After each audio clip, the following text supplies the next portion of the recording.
Ang pagong at ang kuneho. Isang araw nagkasundo ang isang pagong at isang kuneho na magkaklera. Palaging malalaki ng kuneho ang kaniyang bilis. Samantalang ang pagong ay kilala sa kaniyang kabagalan. Nagsimula na ang karera at agad na nauna ang kuneha.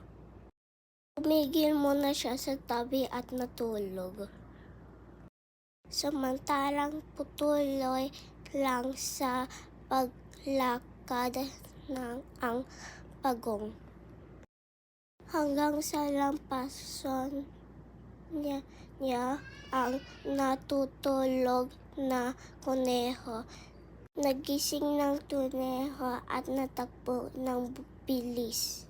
Pero huli na ang lahat. Nauna narating sa finish line ang pagong.